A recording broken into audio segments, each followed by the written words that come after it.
At midnight, she left her lower body behind. If dawn came before she returned, she would never return at all.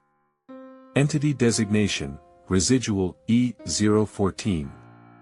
Sector, East. Danger level, Apex. The creature is not one body. It is two. One hunts. One waits. When the upper torso detaches, it can move through any opening. The lower half cannot move at all. It stands rooted until she returns. This is the architecture of the predator. It is also the architecture of its end. She chose to separate. Every generation since has chosen how to use that choice against her.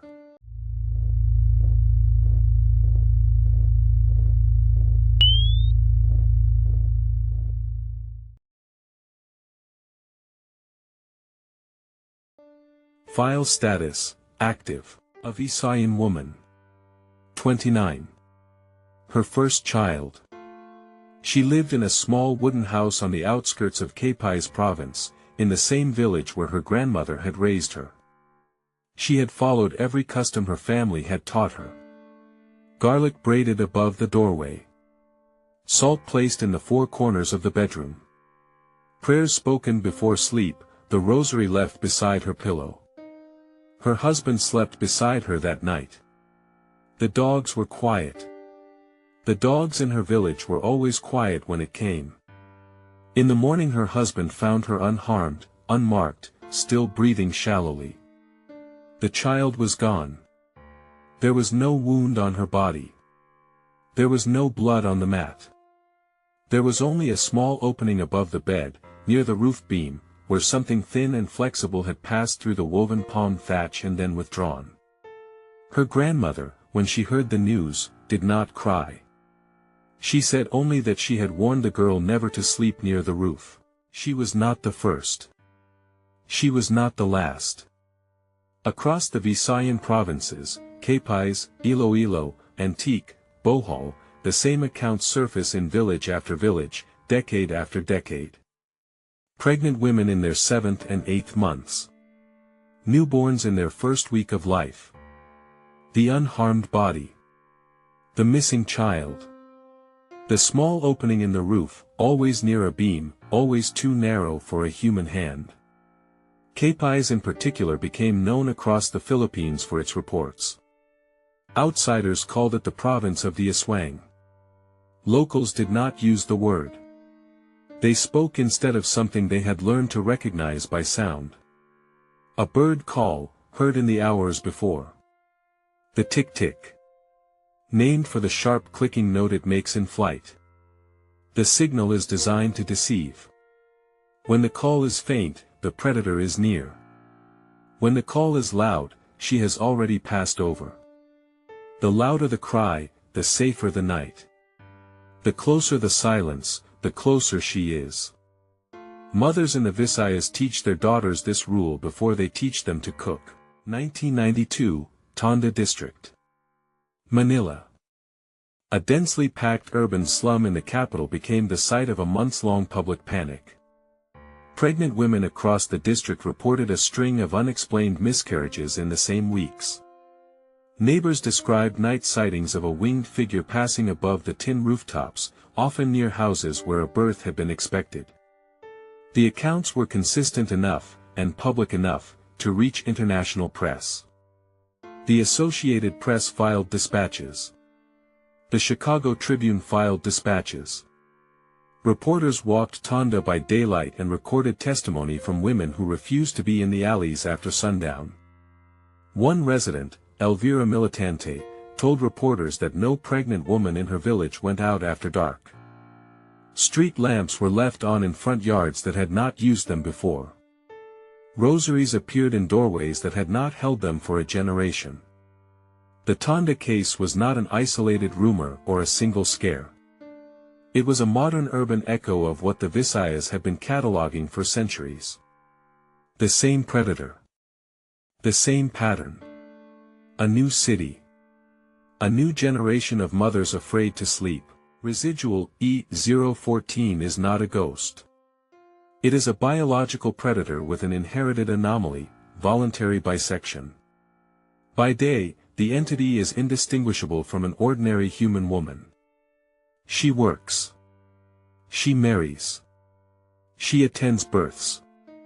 By night, an ointment is applied to the skin along the waist. A ritualized trigger, transmitted through her family line, initiates the separation. The upper torso departs on bat-like wings. Viscera remain attached, serving as the feeding apparatus. An elongated proboscis tongue extends to reach through small openings and into sleeping bodies. This design grants the predator unmatched access. No door needs to open. No lock needs to break. Any gap wider than a roof tile is an entry point. But the same design creates its only weakness. The lower body cannot move. It must remain exposed for the duration of the hunt. The upper body must return to it and reunite with it before sunrise, or it cannot survive the daylight. Every predator has a weakness. This one's weakness is the very feature that makes her dangerous. The ability to separate is the only condition under which she can be destroyed. A Visayan village account, preserved in oral tradition and recorded by Ramos in 1971. A local midwife had been suspected by her neighbors for years. Pregnancies she attended more often than others had ended in inexplicable loss. Children born under her care were thinner, weaker, fewer. When a woman in the village suffered a third loss in as many years, a group of men decided to follow the midwife the next night she left her home. They tracked her into the forest. From cover in the undergrowth, they watched as she applied the ointment across her waist, spoke words none of them had heard before, and separated. The upper body lifted into the canopy. The lower half remained standing on the forest floor, unsupported, unattended. The men did not run. One stepped forward with a sack of coarse salt. Another brought crushed garlic. A third brought ash from a cooking fire.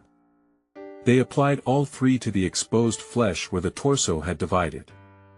Then they waited. Before dawn, the upper body returned. It descended toward the lower half. It tried to align itself with the wound. It could not. The men watched until the first light reached the clearing. The first documented termination followed the same procedure every successful termination has followed since. The method has never changed.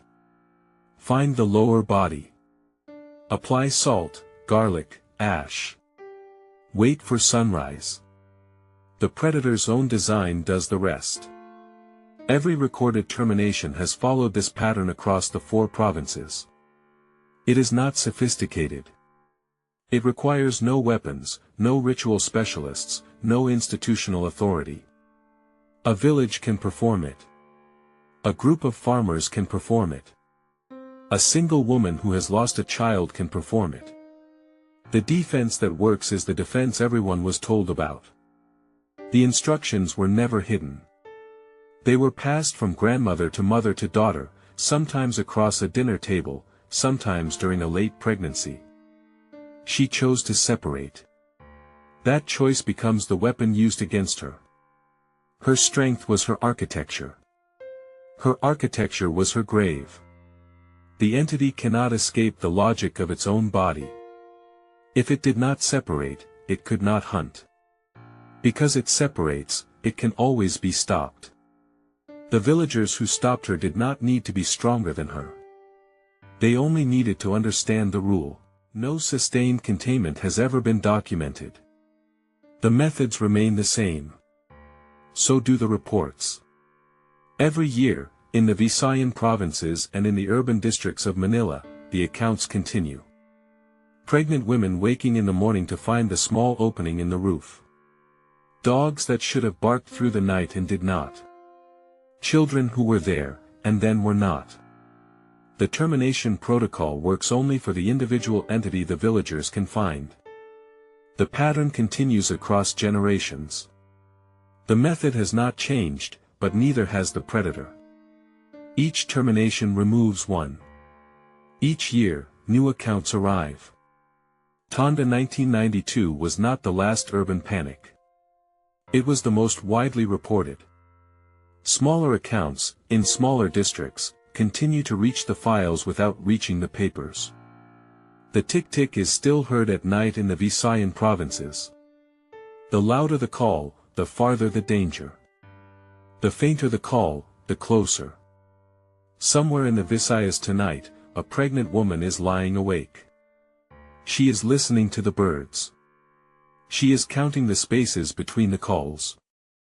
She is doing what her grandmother taught her to do. File remains open. Cross-reference.